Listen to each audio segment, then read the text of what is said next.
दीप अमावस्या केव्हा आहे? 12 की 13 ऑगस्टला. जाणून घेऊया या अमावस्येचे महत्व आणि या दिवशी ज्योतिष उपाय. श्री स्वामी समर्थ. हिंदू धर्मात अमावस्येला अत्यंत महत्वाचे मानले गेले. अमावस्येच्या दिवशी पितरांचे तर्पण, पूजापाठ, दान धर्म करणाऱ्याला विशेष स्थान आहे.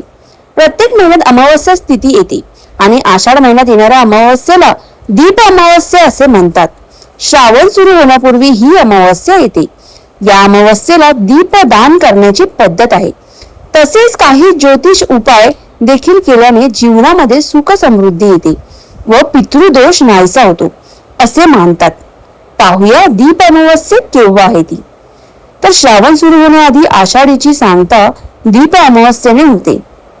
या दिवशी दिव्यांचे पूजन करण्याची प्रथा आहे. तसेच पितृदेवतांचे देखील तर्पण या दिवशी केले जाते. मात्र काही जण दीप अमावस्येला गटारी अमावस्या म्हणून साजरी करतात. मात्र हा दिवस पवित्र असून या दिवशी काही चुकीच्या गोष्टी केल्यास नक्कीच त्याचा फटका सुद्धा बसू शकतो असे शास्त्र सांगते. तर दीप अमावस्येच्या दिवशी धार्मिक कार्ये, पूजा पाठ केली जातात. तसेच या दिवशी दिव्यांचे दान देखील केले जाते. त्यामुळे जीवनामध्ये आनंद, सुख समृद्धी येते असे मानतात. याशिवाय दीप अमावस्येला काही ज्योतिष उपाय केल्यास पितृदोष जर असेल तो देखील दूर होतो अशी मान्यता आहे. एकंदरीत ही अमावस्या अतिशय महत्वाची मानली जाते. त्यामुळे पाहूयात यंदा दीप अमावस्येची नेमकी तारीख तरी काय आहे. खूप लोक म्हणतात की 13 ऑगस्टला आहे, काही लोक म्हणतात की 12 ऑगस्टला आहे. तर दीप अमावस्येची तिथी बघूया. तर आषाढ महिन्यातील कृष्ण पक्षातील अमावस्या तिथी 11 ऑगस्ट रोजी रात्री 1:53 सुरू होईल आणि 12 ऑगस्ट रोजी रात्री 11:06 संपेल. याच आषाढ अमावस्येला दीप अमावस्या असे म्हणतात.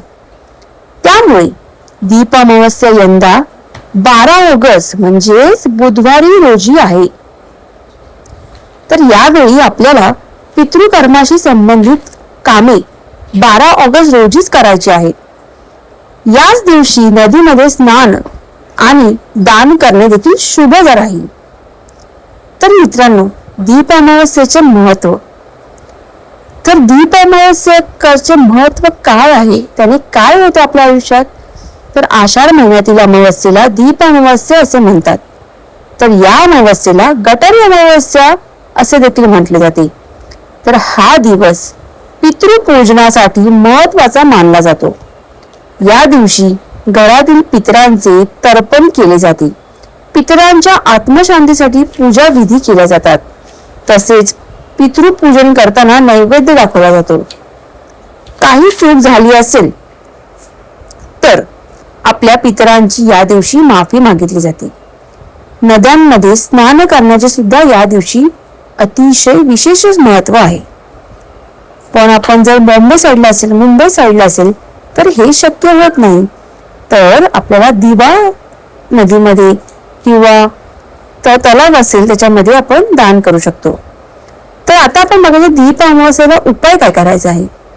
तर या अमावस्येच्या नावाप्रमाणेच या दिवशी दिव्यांची पूजा केली जाते. म्हणजेच आपल्या घरातील जेवढे सुद्धा दिवे आहेत त्यांची आपल्याला पूजा करायची आहे. त्यामुळेच या अमावस्येला दीप अमावस्या असे म्हणतात. सायंकाळच्या वेळी म्हणजे जेव्हा बुधवारी 12 तारीखला संध्याकाळची जेव्हा वेळ येते त्यावेळी घरातील देवघरात आपल्याला दिवे लावायचे आहेत.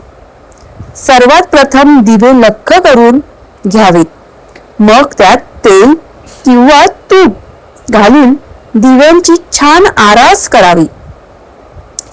आपले देवघर या दिवशी दिव्यांनी उजळून घ्यावे.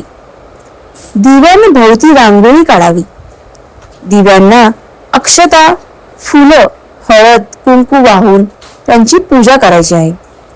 तर काही जण या दिवशी कणकेचे गोड दिवे उकळून त्याचा नैवेद्य दाखवतात.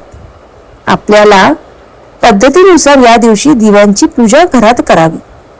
असे म्हणतात की दीप अमावस्येला दिव्यांची पूजा केल्यामुळे घरामधली जेवढी पण नकारात्मकता असते, वाईट दोष असतात, वाईट कोणाची बाधा असते, ती संपूर्ण या दिव्यांमुळे दूर होऊन जाते आणि आपल्या आयुष्यात आनंदाचा, सुख समृद्धीचा प्रकाश पडतो. तसेच सकारात्मक ऊर्जाने आपले आयुष्य उजळून निघते आणि आपल्या लहान मुलांचे देखील या दिवशी आपल्याला पूजन करायचे आहे. त्या दिवशीसाठी एकदम महत्वाचा दिवस मानला जातो. घरात आपले लहान मुलं असतील, मुलगा मुलगी असेल, दोघांना एका पाटावर बसवायचे आहे. त्यांना तर मुलांना वंशाचा दिवा मानल्याने या दिवशी त्याच्या निरोगी आणि उज्ज्वल भविष्यासाठी दिव्यांनी, त्या जेवढे आपण दिवे पेटवलेले असतील त्या दिव्यांनी आपल्याला देवारामध्ये ओवाळायचंय. देवाला ओवाळून झाल्यावर आपल्या मुलांना टिक्का लावायचा आहे, त्यांचं औक्षण या दिव्यांनी करायचं आहे. त्यामुळे त्यांचं आयुष्य वाढते, त्यांचं आयुष्य निरोगी राहते.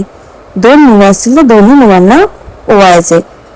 मुलगी असेल मुलगा असो, दोघांनाही त्या दिव्यांनी ओवाळायचं आहे आणि देवाकडे प्रार्थना करायची आहे, यांचं भविष्य उजळून निघू दे. व्हिडिओ आवडला असल्यास मला कमेंट करून नक्की कळवा. आणि ह्या वर्षी कोण कोण करणार आहे, कोण नवीन असेल, ज्यांनी हा पहिल्यांदा व्हिडिओ बघितला असेल, कोण दरवर्षी करत असेल दिव्यांची पूजा, त्यांनी मला कमेंट करून नक्की कळवावे. सगळ्यांना दीप अमावस्येची हार्दिक शुभकामना.